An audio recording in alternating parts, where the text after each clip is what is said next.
자, 홍춘욱 이코노미스트 모시겠습니다. 어서 오십시오. 네, 반갑습니다. 방금 소개받은 홍춘욱입니다. 여러분들 이렇게 뵙게 돼서 대단히 반갑고요. 오늘 간단하게 한국 그리고 미국, 일본의 젊은이들 이야기를 잠깐 좀 해볼까 하고 있습니다.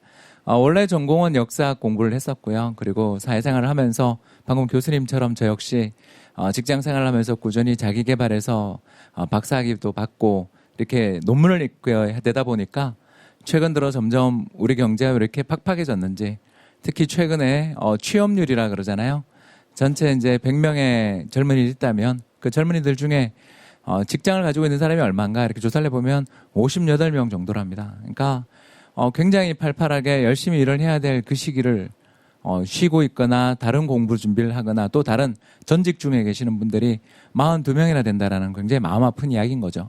문제는 이제 이게 젊을 때 열심히 일을 하고 그 일을 하면서 계속 커리어를 쌓아 나가고 거기서 또 저희들이 이제 흔히들 이야기하는 커리어 패스를 따라서 점점 올라가는 그런 모습을 보여야 될 때 너무 이렇게 공부가 길어지거나 실업이 길어지는 그런 과정에서 이게 어쩌면 잘못되면 잃어버린 세대가 되는 게 아닌가, 그런 걱정들을 많이 하게 됩니다.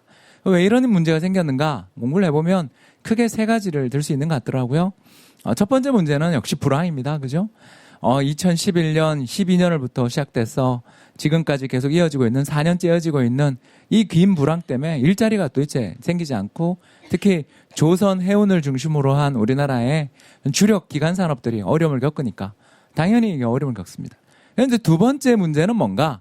이게 바로 교육에 대한 우리나라의 착시였습니다. 쉽게 얘기해서 교육에 대한 과도한 과잉 투자라고 저희들이 부르는 그런 문제가 생긴 것입니다.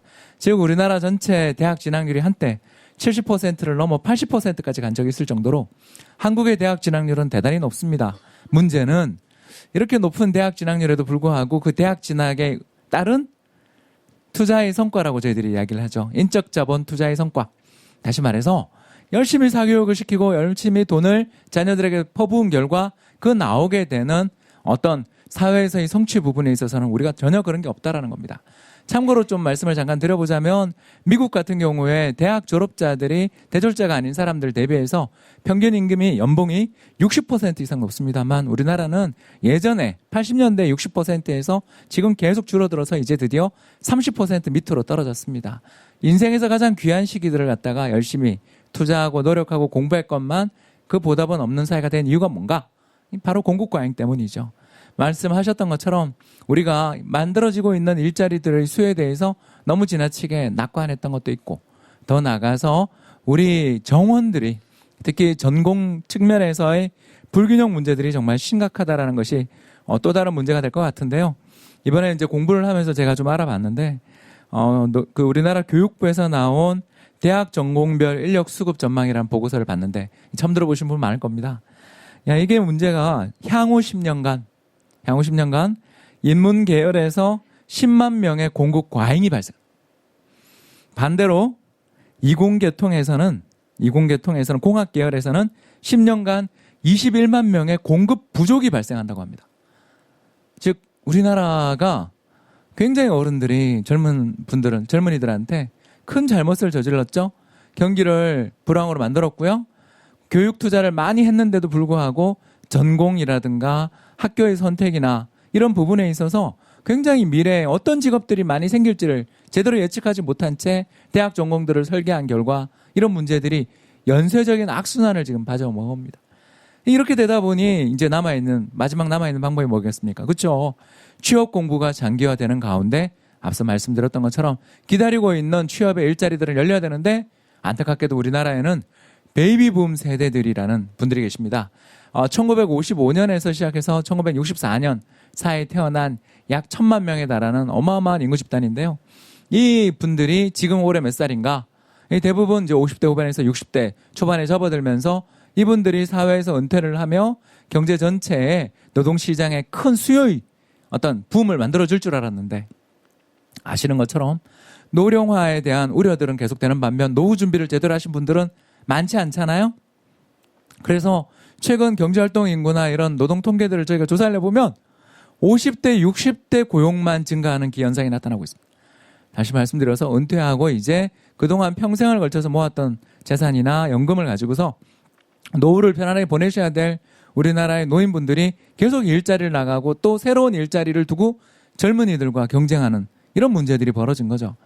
자, 이런 악순환들 세 가지의 문제들이 우리 현재 어떻게 보면 인터넷 세계에서 전 정말 이런 싫어하는 표현입니다만 지옥 같다라는 표현이 바로 헬조선이라는 그런 말들을 쓰게 되는 이유가 이런 요인에 있다고 볼 수 있습니다. 결국 이 원인들을 살펴보면은 과거로부터 현재까지 우리나라를 만들어왔던 어떤 성공 요인들이 이제 거꾸로 악순환을 일으켰다라고도 볼 수 있겠죠. 그러면 이제 다른 나라는 어떤가?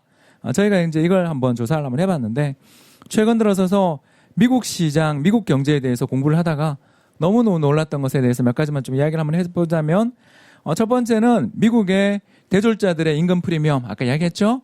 고졸자 대비해서 대졸자들의 임금이 60% 이상이다 그랬는데 최근에 드디어 이제 70%의 벽을 돌파할 정도로 어마어마하게 좋아지고 있더라는 겁니다.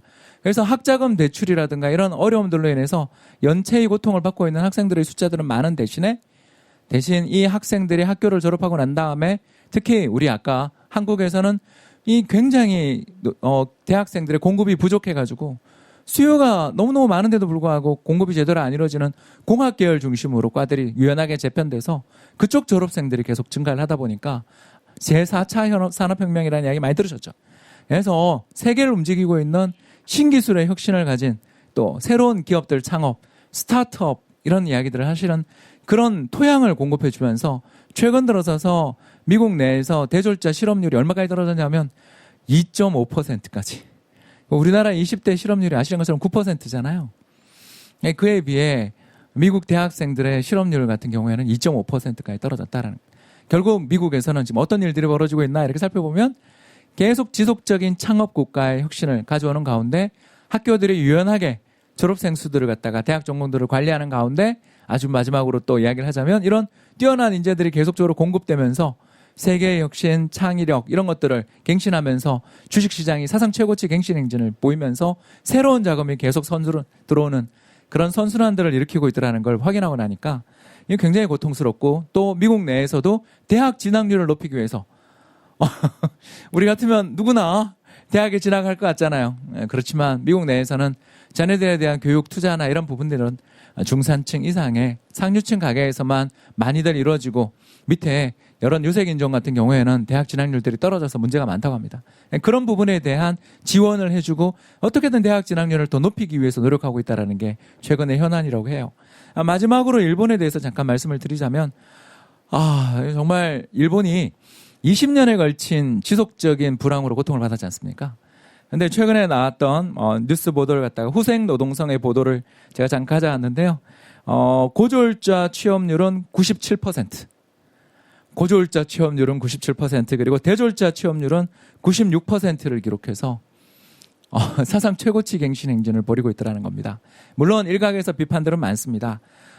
이 아베노믹스의 성공을 과대 포장하기 위해서 그런 통계들을 인용하는 것뿐이고 실제로는 미국의 일본의 실업률들이 이렇게 떨어지고 취업률들이 올라간 이유가 안 좋은 일자리들이 증가한 때문이고 특히 노령화가 계속 지속되면서 일본 같은 경우에는 1940년대 후반 50년대 초반에 태어난 세대를 단카이 세대라고 합니다.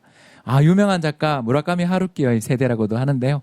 그 사람들이 지금 거의 70대까지 나이가 점점 접어들면서 완전히 은퇴한 빈자리를 채우기 위해서 고용이 증가한 것이다라는 그런 이야기들도 들을 수 있었습니다. 아무튼 이런 여러 가지 우리의 국제 비교 또는 다른 나라의 상황들을 살펴보다 보면 우리의 한국의 힘든 나날을 보내고 있는 젊은이들을 위해서 우리 정책적인 차원이랄까 국가적인 차원에서 원인에 다 또 앞으로 우리가 어떤 일을 해야 될지가 다 나온다고 생각되는데요. 첫 번째 가장 중요한 건 뭐겠습니까? 우리 노인 인구들이 그죠? 베이비붐 세대들이 나이가 많이 들었는데도 불구하고 일을 할 수밖에 없고 젊은이들과 싸워야 되는 이 현실을 개선하기 위한 그런 노인들을 위한 지원들이 일단 필요할 것이고요. 두 번째로 또 우리가 생각해야 되는 건 아까 말씀드린 전공별 미스매치라는 좀 어려운 이야기를 했습니다만 기업에서 필요로 하는 곳의 일자리 또는 전공의 학생들은 공급이 부족한데 그렇지 않은 곳의 공급은 많은 이걸 빨리 구조조정을 시켜주지 않으면 지금의 젊은이들 뿐만 아니라 지금 고등학생, 중학생들까지 악순환들이 계속 벌어질 수 있겠다라는 생각 들죠.